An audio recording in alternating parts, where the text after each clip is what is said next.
അർജുൻ രാധാകൃഷ്ണൻ എനിക്കൊപ്പമുണ്ട്. നമുക്ക് അദ്ദേഹത്തോട് തന്നെ കാര്യങ്ങൾ ചോദിച്ചറിയാം.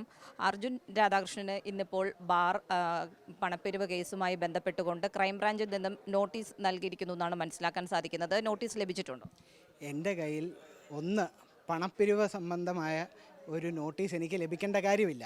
ഒന്ന് അതിൻ്റെ അകത്ത് വോയിസ് മെസ്സേജ് വന്നേക്കുന്ന ഒരു വ്യക്തിയുണ്ട്. ആ വ്യക്തിയുടെ വോയിസ് മെസ്സേജിൻ്റെ മേളിലുള്ള നടപടിയാണ്.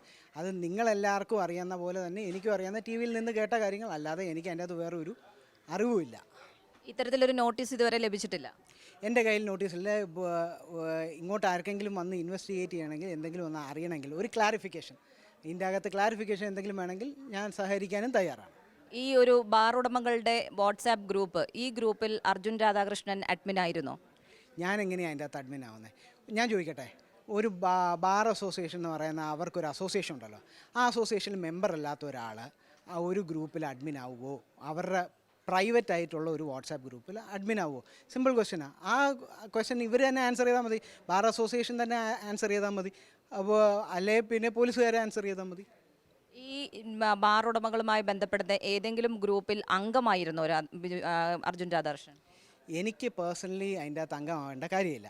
പിന്നെ ഈ ഒരു റെയർ പോസിബിലിറ്റി എന്ന് പറഞ്ഞാൽ എൻ്റെ ഫാമിലി, എൻ്റെ വൈഫിൻ്റെ ഫാമിലി, അവർ 2-3 ജനറേഷനായിട്ട് ഹോട്ടൽ ബിസിനസ് നടത്തി വരുവാണ്. അവർ തൊടുപുഴയിലുള്ളതാണ്. അപ്പോൾ അവരുടെ ഭാഗമായിട്ട് ആ ഗ്രൂപ്പിൽ ആരെങ്കിലും അംഗമാണെങ്കിൽ അങ്ങനെയാണ്. അല്ലാതെ എനിക്ക് പേഴ്സണലി അതിൻ്റെ അകത്ത് അംഗമാകേണ്ട കാര്യമില്ല. എൻ്റെ ഫാദറിലോ ഹോട്ടൽ നടത്തിക്കൊണ്ടിരുന്നു. അത് 2018 ഞങ്ങളെല്ലാം വിട്ടുപിരിഞ്ഞ് പോവുകയുണ്ടായി. 5.5 വർഷമായിട്ട് അദ്ദേഹം മരണപ്പെട്ടിട്ട്. അപ്പോൾ അങ്ങനത്തെ ഒരു ഇതിൻ്റെ അകത്ത് എനിക്കെന്ത് ഇൻവോൾവ്മെൻ്റ് ആണുള്ളത്?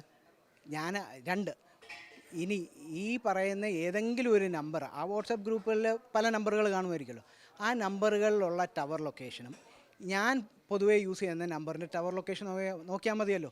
അപ്പോൾ ഞാൻ അത് എപ്പോഴെങ്കിലും യൂസ് ചെയ്തിട്ടുണ്ടോ ഇല്ലേ എന്നുള്ളത് അറിയാം. ഒരുപാട് സാങ്കേതിക വിദ്യകളുണ്ടല്ലോ, വാട്സാപ്പ് എങ്ങനെ യൂസ് ചെയ്യാൻ പറ്റും എന്നുള്ള പോലീസിൻ്റെ ഇതെല്ലാം ഉണ്ട്. ഇതെല്ലാം ഉണ്ടായിട്ടും ഇതൊരു വളരെ പൊളിറ്റിക്കൽ ആംഗിളായിട്ട് ഇന്നത്തെ LDF സർക്കാർ വന്ന് വീണിരിക്കുന്ന ഒരു വലിയ ഒരു കുഴിയുണ്ട്. ആ കുഴിയിൽ നിന്ന് രക്ഷപ്പെടാൻ വേണ്ടി ശ്രമിക്കുവാണ്. പക്ഷേ ഇങ്ങനെ കൊണ്ടൊന്നും രക്ഷപ്പെടത്തില്ല. ഇത് വളരെ ചീപ്പ് ഡൈവേഷണറി ടാക്ടിക്സ് ആണ് ഇന്നിപ്പം നടത്തിക്കൊണ്ടിരിക്കുന്നത്, പോലീസിനെ ഉപയോഗിച്ച് സർക്കാർ നടത്തിക്കൊണ്ടിരിക്കുന്നത്. ഇവിടെ ഞാൻ ചോദിക്കുന്നത്, ഇവിടെ കാര്യം ഇപ്പം എൻ്റെ അടുത്ത് പറഞ്ഞു, ഭാര്യാപിതാവിന് ഇങ്ങനെ ഹോട്ടൽ ബിസിനസ് ഉണ്ടായിരുന്നു, അദ്ദേഹം മരണപ്പെട്ടു പോയി. അതിനുശേഷം അത് നോക്കി നടത്തുന്നത് ആരാണ്? അവിടെ നോക്കി നടത്തുന്നത് അത് കുറേ പാർട്ട്നേഴ്സുണ്ട്. അതിലെ ഒരാളാണ് അതിൻ്റെ അകത്ത് കാര്യങ്ങളെല്ലാം നോക്കി നടത്തി കൊണ്ടുപോയിക്കൊണ്ടിരിക്കുന്നത്. അതിൻ്റെ അകത്ത് എനിക്കെന്ത് പേഴ്സണൽ ഇതാണുള്ളത്? എൻ്റെ ഭാര്യയുടെ ഈ പറയുന്ന ഏതെങ്കിലും ഒരു ബിസിനസ്, ഇല്ലീഗലായിട്ടൊരു ബിസിനസ് ചെയ്യുന്നുണ്ടെന്ന് എൻ്റെ അറിവിലില്ല. ഇല്ലീഗലായിട്ട് ഇവിടെ പറയപ്പെടുന്ന ഒരു കാര്യം നടന്നിരിക്കുന്നതെന്ന് പറയുന്നത് 2.5 ലക്ഷം രൂപ വെച്ച് എല്ലാവരും പിരിച്ച് അസോസിയേഷന് കൊടുക്കണം. എന്തിനു കൊടുക്കണം? ഈ സർക്കാർ ഉണ്ടാക്കാൻ പോകുന്ന ലിക്കർ പോളിസിയിൽ ബാർ ഉടമകൾക്ക് അനുകൂലമായിട്ടുള്ള കാര്യങ്ങൾ നടത്തിയെടുക്കാൻ വേണ്ടി ഒരു പണപ്പിരിവാണ്. ആ പണപ്പിരിവിൻ്റെ 1/3 ഓൾറെഡി പിരിച്ചു എന്നാണ് പറയുന്നത്. 800 ബാറിൽ 2.5 ലക്ഷം വെച്ച് പിരിച്ച 20 കോടി, 20 കോടിയുടെ 1/3 എന്ന് പറഞ്ഞാൽ 6 കോടി സംതിങ്, 6.3 crores പിരിച്ച പൈസ എവിടെ എന്ന് ഇൻവെസ്റ്റിഗേറ്റ് ചെയ്യേണ്ടതല്ലേ ഈ ഏജൻസി? അല്ലെ ഗ്രൂപ്പിൽ ആരുണ്ട്, ഗ്രൂപ്പിൽ ആരില്ല, കേട്ടവനുണ്ടോ കേട്ടിട്ടില്ലാത്തവനുണ്ടോ എന്ന്. ഗ്രൂപ്പിൽ എപ്പോഴെങ്കിലും ഉണ്ടായിരുന്നോ? ഞാനില്ല, ഞാനുണ്ടാവേണ്ട കാര്യമില്ലല്ലോ. ഗ്രൂപ്പിലുണ്ടോ ഇല്ലേ എന്നുള്ളതാണോ പ്രധാനം? ഗ്രൂപ്പിലുണ്ടോ ഇല്ലേ? ഇതിൻ്റെ അകത്ത് ഇങ്ങനെ അനിമോനെ പരിചയമുണ്ടോ? അനിമോനെ ആ ഹോട്ടൽ രംഗത്തുനിന്നുള്ളതിനെക്കാട്ടും എൻ്റെ തൊടുപുഴയിലുള്ള ഒരു ഡിസ്റ്റൻ്റ് ആയിട്ട് ഫാമിലി റിലേഷനാണ്ട് അദ്ദേഹത്തിനുണ്ട്. അത്ര ഒരു കണ്ടാൽ എന്തെങ്കിലും ഉണ്ടെങ്കിൽ ഒരു ഹൈ ഹലോ പറയുന്നുള്ള അല്ലാതെ എനിക്ക് അദ്ദേഹത്തെ ഒരു പരിചയമില്ല. ഇനി എനിക്ക് ആരെങ്കിലും വ്യക്തിപരമായ പരിചയമുണ്ട്? നമുക്ക് ലോകത്ത് എത്ര പേരെ പരിചയമുണ്ട്. എനിക്ക് നോർത്ത് ഇന്ത്യ അനിമോൻ്റെ ശബ്ദ സന്ദേശമാണ് ഇപ്പോൾ ഇത്തരത്തിലുള്ള ഈ വിവാദങ്ങളിലേക്കും ഈ കേസിലേക്കും ഒക്കെ എത്താൻ കാരണമായിരിക്കുന്നത്. അതുകൊണ്ടാണ് അനിമോനെ പരിചയമുണ്ടോ എന്ന് ചോദിക്കുന്നത്. അല്ല, അനിമോനെ എനിക്ക് പരിചയമുണ്ടോ ഇല്ലേ എന്നുള്ള ഈ ലോകത്ത് ബന്ധം കാണുമായിരിക്കും, ബന്ധമില്ലായിരിക്കും, പരിചയം ഉണ്ടായിരിക്കും. പരിചയമുണ്ടോ പരിചയമില്ലേ എന്നുള്ളതാണ് ഒരു ക്രൈം ചെയ്യുന്നതിനെക്കുറിച്ചുള്ള നടപടി. ആരെങ്കിലും ഒരാൾ ക്രൈം ചെയ്തിട്ടുണ്ടെങ്കിൽ അത് പറയുന്നു, വ്യക്തമായിട്ട് വോയിസ് മെസ്സേജിൽ പറയുന്നു, ഞാൻ സോ ആൻഡ് സോ ആണ്, ഇന്ന അസോസിയേഷൻ്റെ decision this is an organised പണപ്പിരിവ്. ഓർഗനൈസ്ഡ് ക്രൈം ചെയ്യാൻ ഉദ്ദേശിച്ചു. അതിൻ്റെ അകത്ത് 6.3 കോടി പിരിച്ചു എന്നാണ് ഇവർ പറയുന്നത്. ഈ ശബ്ദരേഖ പിരിച്ച പൈസ എവിടെ? ഈ ശബ്ദരേഖ അർജുനും ലഭിച്ചിരുന്നു. എനിക്കെങ്ങനെ ലഭിക്കും? ഞാൻ കേട്ടു, നിങ്ങളെല്ലാവരും കേട്ട പോലെ ചാനലുകളിൽ ഞാനും കേട്ടു. അതല്ലാതെ എനിക്ക് അതിൻ്റെ മേളിൽ ഈ ശബ്ദരേഖയെക്കുറിച്ചില്ല. ആ കേട്ടതിൻ്റെ ബേസിസിലാണ് ഞാൻ പറയുന്നത്.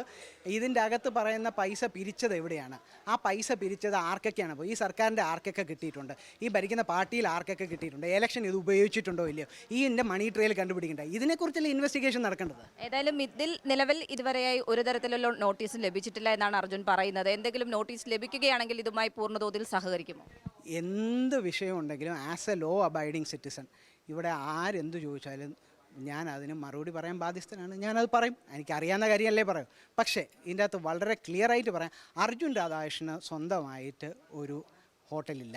2, അർജുൻ രാധാകൃഷ്ണൻ ഒരിക്കലും ഒരു ബാർ അസോസിയേഷൻ അല്ലെ FHR ഇവരുടെ ഒഫീഷ്യൽ അസോസിയേഷൻ്റെ ഒരു മെമ്പറല്ല.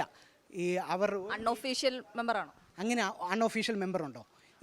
മാഡം വർക്ക് ചെയ്യുന്ന കൈരളിയിൽ, ഞാൻ കൈരളിയിൽ അൺഒഫീഷ്യലായിട്ട്, ഞാൻ കൈരളിയിൽ വർക്ക് ചെയ്യുന്നില്ല എന്ന് പറയുന്നത് ഞാൻ അൺഒഫീഷ്യലായിട്ട് കൈരളിയിലുണ്ടെന്നാണ്. അല്ല, അൺഒഫീഷ്യലായി വർക്ക് ചെയ്യുന്നു എന്നല്ല ചോദിച്ചത്, അൺഒഫീഷ്യൽ ഗ്രൂപ്പുകളുടെ ഭാഗമായിരുന്നോ എന്നുള്ളതാണ്. ഒരിക്കലും ഇല്ല. ഞാൻ ഒഫീഷ്യലും ഇല്ല അൺഒഫീഷ്യലും ഇല്ല. എനിക്കൊരു